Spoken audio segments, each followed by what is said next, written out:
Hey everybody, welcome to Week 12 Waiver Wire Picks. On these episodes, I give you 3 stream plays, so if you need some help this week thanks to bye week or injury or whatever, I got you covered. If you're looking for long-term plays, just something to fortify your roster for that playoff run, I got you covered there as well. I'm going to be doing quarterback, running back, wide receiver, tight end, and defense and special teams. If you're looking for a specific position set, check the timestamps below. It will take you right there. But actually, before we get rolling, as I always say, please, for 2 seconds of your time, 2 clicks, a like, and to subscribe. We want to unlock some production features. We want to make these videos more interactive and cooler.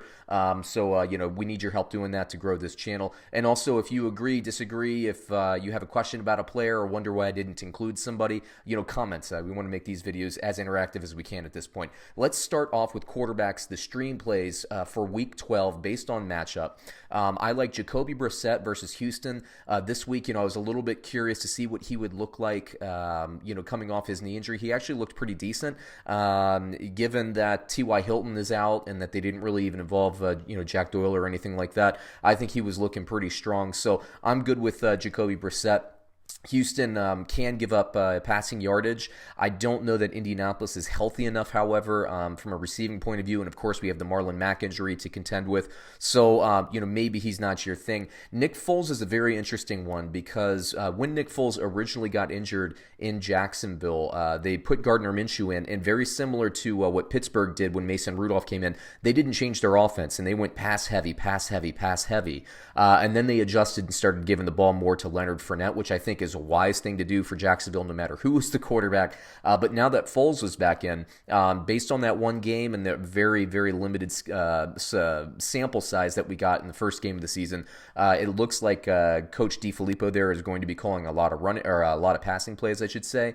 It looks like Foles is going to still hit DJ Chark deep. I think if anything, they're going to pass more and they're going to be efficient. So Foles is an interesting one, not only for now, but in long term as well. But I do like him this week, even though I love the Tennessee Titans defense as we move forward into the season. Lastly, I have Derek Carr. I was wondering kind of who to put in there. I could have put a few different guys. The reason I like Carr against the Jets is because he's been playing so efficient. I do think that the Jets will have maybe some success in stopping or at least slowing down the Oakland run game. I do think this is a Derek Carr game. I do think that he'll have opportunities in the passing game. So there you go. Long-term plays for quarterbacks. Kirk Cousins, he's on a bye week this week, but I think he's a good play versus anybody. He did really well against an underrated Denver defense, so I continue to like him.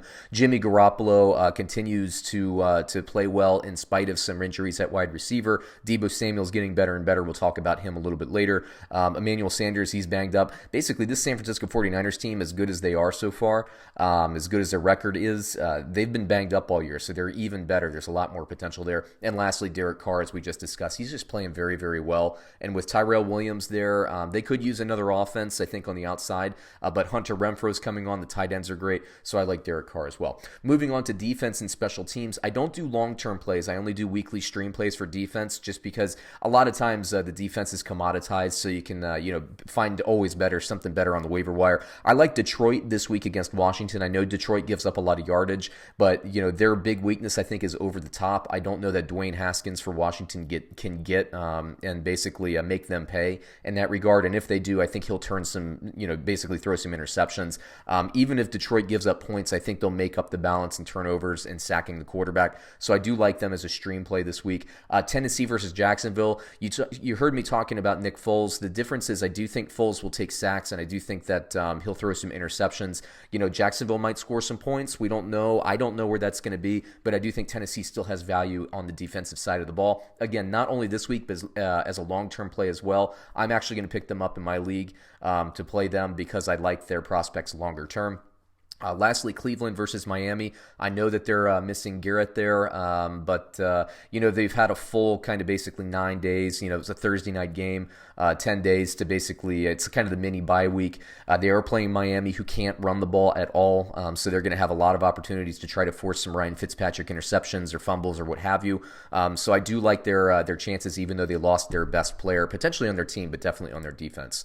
Moving on to the tight ends stream plays in Week Week 12. I like Darren Fells against Indianapolis, still only owned in less than 30% of the leagues in spite of all the touchdowns he has. Houston is going to be playing with some anger after what happened against Baltimore this past weekend. I think he'll be good. Jacob Hollister coming off the bye week against Philadelphia, only owned in 14% of the leagues, but I like his usage in this offense. I like that Russell Wilson uses him not only on the goal line, but in between the 20s as well. So he's a red zone threat. He's a move the change threat throughout the field. I like that. Now Ross Dwelley comes with an asterisk.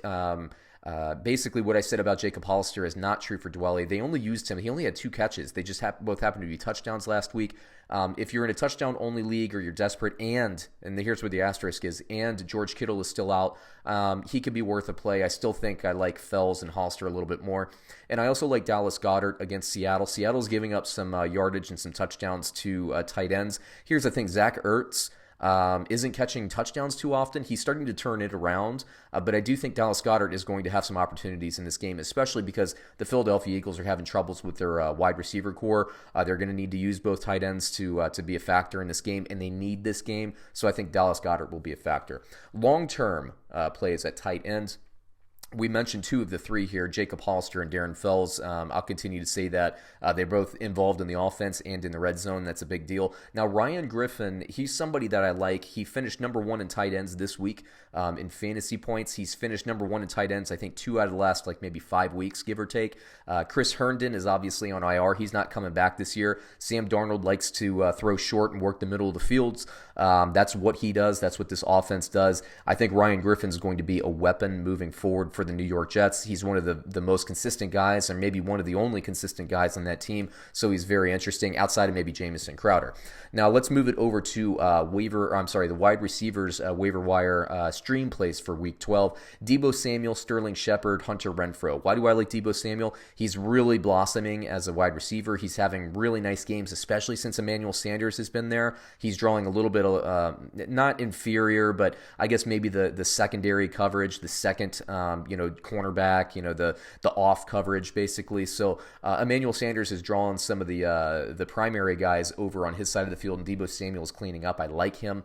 And obviously Garoppolo continues to kind of, I don't know about growing as a passer, but the offense is starting to pass the ball more as defenses are coming in and trying to take the run away. So I think they're reacting very well as a team. Sterling Shepard, he's been injured as of late. We need to definitely check his injury status going into Week 12, so make sure you check NFL.com/inactives or your favorite fantasy football news provider. Just make sure he's active, but against Chicago, even a tough Chicago defense, I think he'll be able to get you some catches and some yards this week. And Hunter Renfrow, I like the matchup for the Jets, for Derek Carr, and for the middle of this field. So I do like Hunter Renfrow this week to continue his growth as a wide receiver, to continue working the middle of that field, and really just kind of blossoming as a slot receiver. He's fun to watch. Long-term plays for wide receiver. I'm giving you a couple extra because I wanted to give you an asterisk player as well. But Deebo Samuel, as we talked about, Devontae Parker, he's the only guy who's moving the chains or getting any kind of yardage consistently for the Miami Dolphins. I think Jakeem Grant is also coming on, but Devontae Parker is by far I think the guy to own on this Miami Dolphins team.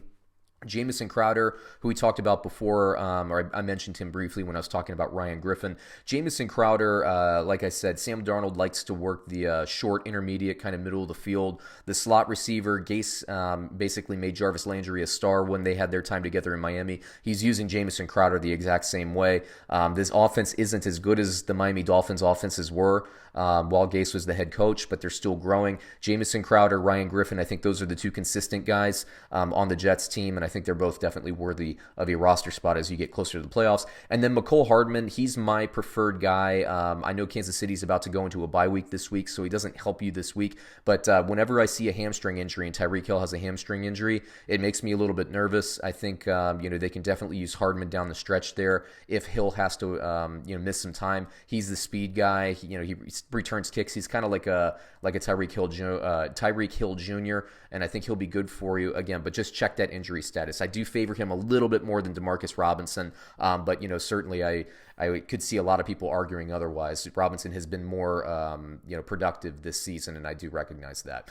Moving on to running backs, stream plays week 12. There's actually a lot more out on the waiver wire this week than there was last week, in my opinion.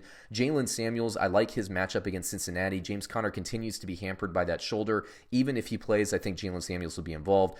Cincinnati's run defense is bad. I know Pittsburgh doesn't like to force the issue with the run game, but they really need to this week. If they schematically, it would be madness if they don't run the ball down the throats of the Cincinnati Bengals. They're still in the playoff hunt. The Pittsburgh Steelers, they need to win this game to stay in that playoff hunt and have a really good, basically pole position, or maybe that last team out. They need to win this game, and the key to winning this game is to run the ball. So Jalen Samuels, I like him regardless, even if James Conner plays. I love him if James Conner does not play. Jonathan Williams, who we saw take over from Marlon Mack. Mack is out indefinitely. He will not be playing on Thursday night. I like him. He's owned in 0% of the leagues. He played very well when Mack went out, and I think he'll play well against Houston. I also have on the bottom of that list Nyheim Hines for the same reason. With the receivers banged up, with no Marlon Mack, Hines will be a factor out of the backfield. So if you are in a PPR league, you'll find some value there. Also daily fantasy. And then Darius Geis, we saw him get in the end zone this week. He is splitting carries a little bit with Adrian Peterson. I don't know how heavy that split's going to be moving forward. They're kind of working him back into action, but by the end of the season, he will be the starter. So I think he's probably my favorite of these lists. If you're looking for basically a short-term play this week who has some long-term potential, I do kind of like Darius Geis in that role. But long-term, speaking of, I do have Darius Geis, Jalen Samuels, and Jamal Williams on the list. So Jalen Samuels, I do think he's going to have value regardless of whether or not James Conner's there, just because they like to use him in the passing game.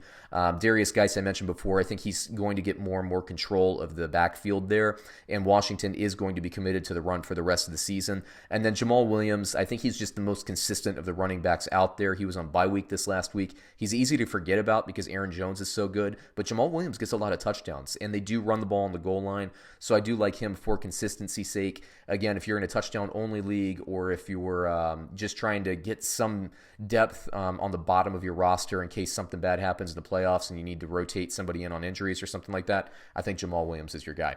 So there you go. That takes me through the entire week 12 waiver wire selection, including the stream plays, based on some analytics and, basically just a ton of research going into this, and long-term plays as well. Once again, please like and subscribe to our channel. Please comment on the video if you have any questions, or if you disagree and you think somebody else should be added there. I'd love to hear your thoughts on it. But until then, I think that wraps it up for now, and we'll catch you on another episode soon. Thanks, everyone.